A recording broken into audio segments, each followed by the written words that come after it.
You know, they say you save the best for last, but second to last, so all bets are off, right? Okay.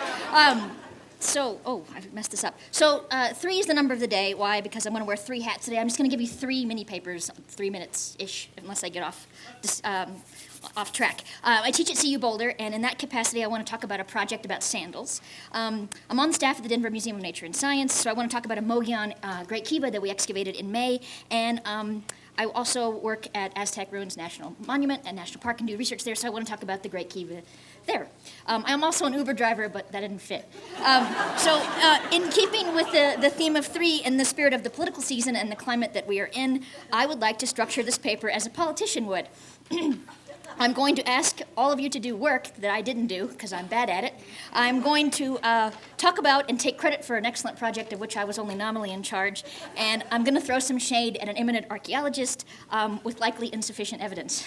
So, is this a weird talk? Yes, it is. The explanation is I blame my mother, who is a professor of education and a consultant on Sesame Street, and the result was I was warped as a child, and everything I ever did was written down, analyzed, and published, and occasionally uttered by Muppets.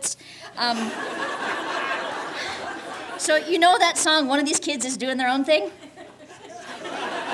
Actually, I think it's my brother, but we fight about it. Anyway, so Project 1 is about sandals, and this is, sandals are amazing. You got to see Ben Bellarato's talk. You've seen Lori Webster do her stuff. You've seen Kelly Hayes Gilpin. They all have the best PowerPoints.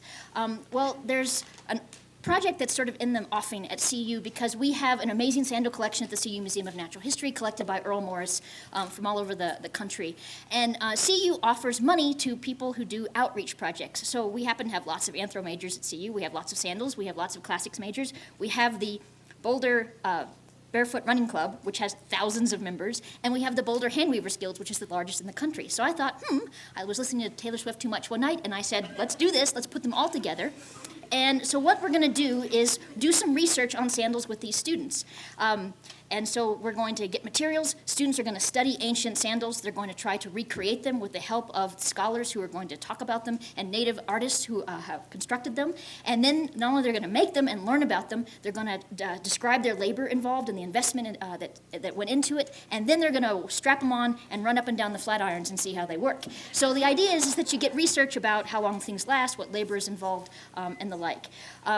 I screwed that project up because none of those people wanted to be in the same room at the same time. It was like herding flatulent velociraptors. It was just grim. So we're throwing good money after bad, and we're going to redo the project starting this year because I think I've talked about this at a PECOS conference before. So it's all going to go online. It's online Ancient Sandal College. So you can do it and visit it in your own time and place. And we have scholars like Kelly and Laurie who are going to be in bite-sized sort of little videos. You have downloadable content on how you can learn how to do things. We'll have native scholars on video teaching you how to do the little parts of it.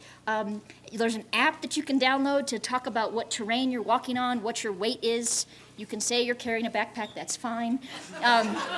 Whether you're walking on rock or, I said I was wearing a backpack. It was a very heavy backpack. So you can record all of that. And the idea is that we're going to do this over the course of a year, gather really good data, and share that and hopefully publish it. And that's, again, online Ancient Sandal College. And it should go online live September the 15th. But Kathy Cameron, Dr. Cameron over here, has a sign-up sheet, and I'm inviting anyone in this tent, if you would like, to participate in this. All you have to do is write your email down, say you'll do it. I'm taking you at your word, and I will mail you a packet of sandal materials to get you started. And then if you graduate and do really well, because actually the sandals we've made thus far have been diabolically bad, but we're going to work on it, I will mail you a packet, and then if you're really good at it, I will mail you yucca, and you can do it with authentic sort of stuff, okay? Project 1. How am I doing on time? I forgot to start the time. Oh, well. Project 2.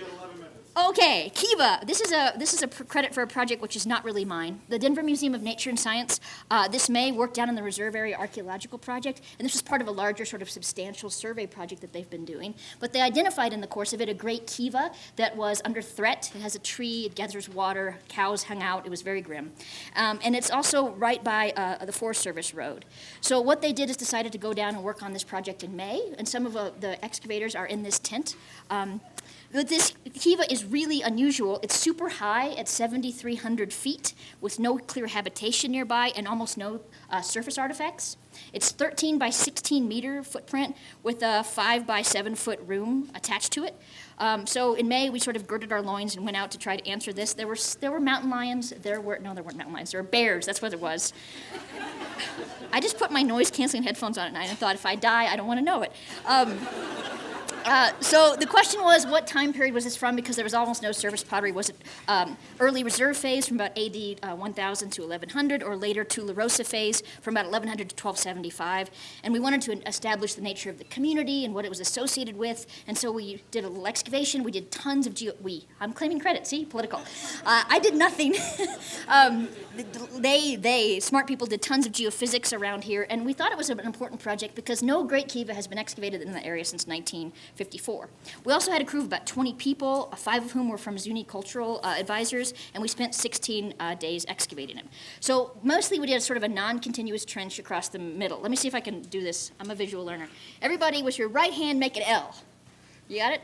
Okay, hold it, because now you look like I'm going to film this. This is for my mother. This is good video. Hold that up. Out. This is 537 people saying you're a loser. Okay, now, with your other hand, sort of do this. And there's you got your great Kiva. So we basically did a trench from the middle of your right knuckle all the way up, non-continuous. And then we did some work down over here where your whatever part of that anatomy is, metacarpal is, to work at the in that corner of the room. I lost track of, I'm sorry, I'm out of it. So it was great. So at that sort of south side where your thumb would have been, there was a really nice sort of short wall. Actually, Fran, Carl, are you here? Cool. These guys dug this. Can you guys stand up? This is interactive. They had not prepared for this. We found a wall that was almost as tall as Fran, and then another wall that was almost as tall as Carl. You guys didn't stand up for that. That was not good. Yeah, there you go. Yeah. Well done. And so the outside wall had incredibly nice tabular masonry. And one of the Zuni cultural advisors, Octavia, said, that's Zuni architecture. And it was beautiful. And then we moved north, and we cut across this Kiva. We found a really amazing sort of slab-lined hearth. And then on the other side, again, another reverse Fran and Carl wall on the other side. But what's interesting is that the exterior wall is quite short, and the interior wall is quite high with a sort of an earthen, undisturbed bench in between them, so there was not an interior masonry bench in this Kiva, which is kind of unusual. We also worked near the ramp. We found there was a ramp there to the east side. We looked in the historic structure sort of at the southeast portion of the site, which gives indications of historical modification, probably maybe not prehistoric. And then on the last day, as it is 4 p.m., we found a feature next to the wall that went down at least a meter, full of rock. We don't know if it's a post hole. We don't think it's a burial. We don't know. But we're going back next year because there's too many unanswered questions. So if anybody wants to do anything in May with mountain lions and Fran and Carl, hopefully you guys will sign up. Feel free. That will be fun. Finally, the Aztec Great Kiva. How am I doing? Are you guys bored? Okay, all right, so this is whereupon I throw some shade, and this gives me an ulcer. Turn this off, because stop the cameras, because I'm a huge fan of Earl Morris.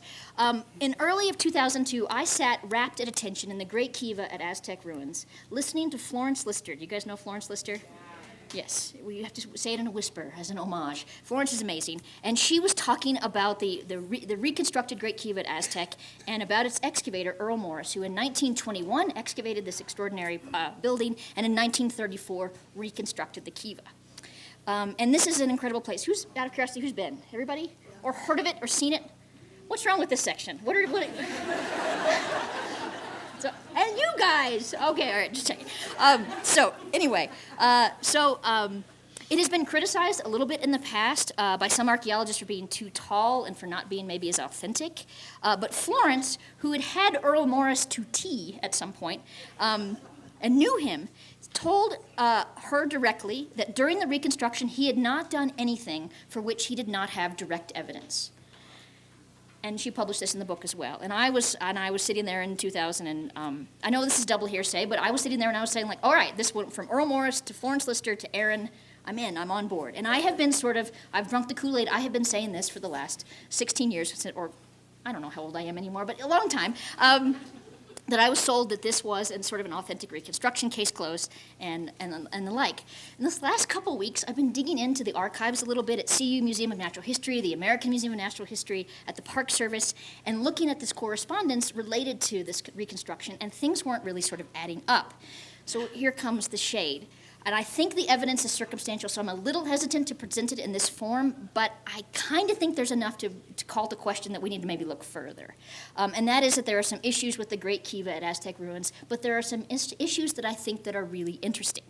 So here's the skinny. In 1921, when the publication on the Great Kiva was written and published, how's that for turnaround? Anybody have that experience? No?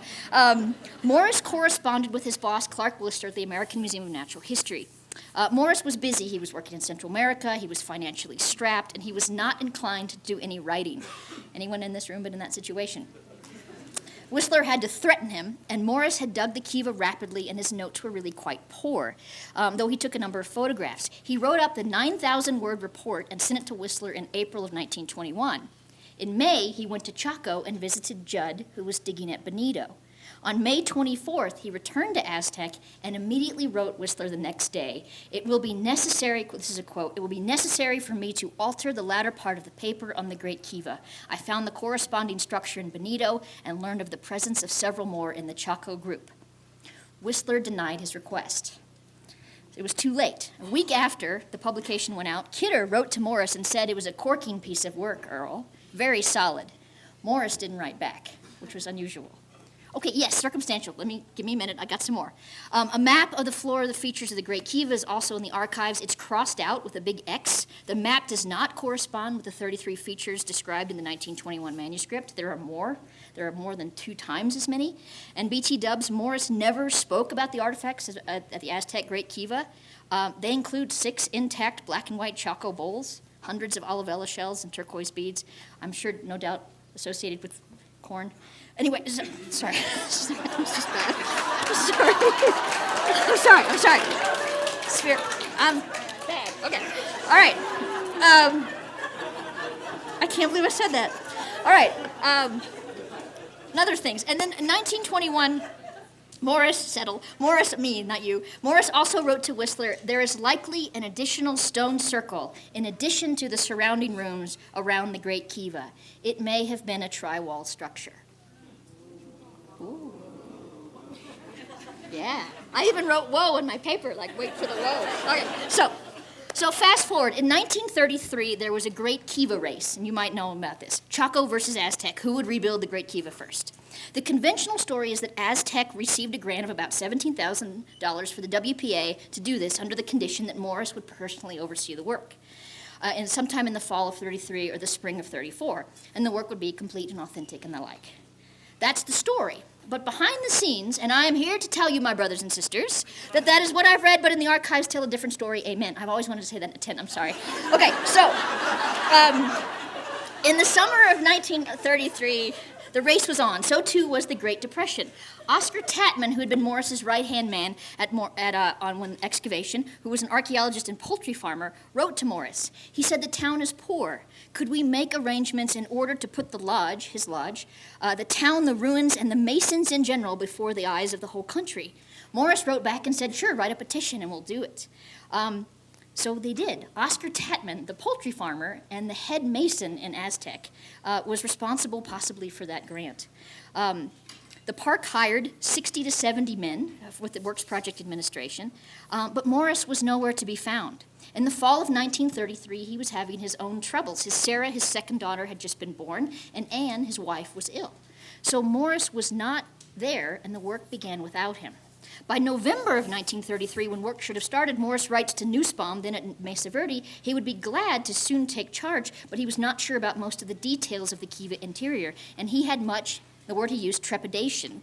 He went on to write that by, quote, "a synthesis of archaeological opinion, a proper solution could be arrived at." No explanation was given. 1 minute? No. Okay, so a few weeks later, he went on to Chaco for guidance. He wrote the results at Chaco were negative. I still have basically no idea what the interior of the Kiva was going to look at. So Morris again was in Boulder, and Oscar Tatman with his 60 to 70 men went wild. He dug a 4-foot trench in the middle of the Kiva. He filled one Kiva in with the earth from the other great Kiva. He cleared the entire plaza, and he moved hundreds and hundreds of stones from the back wall of Aztec into the plaza. He wrote on July 4th, Earl, this might not meet with your approval. And to Kidder, he wrote, Earl will probably kick me out of the country when he gets back. By the time Earl arrived in Aztec in the fall of 34, the court around the Kiva was cleared, the earth had been taken from the interior of the Kiva and made it level, and an untold amount of stone had been piled near in anticipation. The Kiva had been re-excavated to fill, and all the remaining plaster was gone. What does this mean for the reconstruction? Earl probably told Florence the truth. He used the material he had available which accounts for the great height of the Kiva. But by that time, he probably didn't recollect the vast changes that had happened under Tatman's I have the perfect voice for this. Tatman's administration in the Great Kiva. I don't. So anyway, by this time, I don't know what I'm talking about now. So Tatman wrote to Morris in December of 1934, right after the reconstruction was finished, well, they've recently finished painting the Great Kiva. And in the story that Florence told me, Morris totally supervised the painting of that Great Kiva and took chips to Albuquerque to be able to match it. But in December of 34, Tatman wrote, it sure looks swell, Morris. They just painted the Great Kiva. Morris wrote back, I was afraid it might come out more or less of a botch. So take all of this in, digest this as a Sarlacc does. It may take a while. What does this mean for the Kiva at Aztec? I just think we need to take another look at what it was there. Shut up. Thank you guys very much.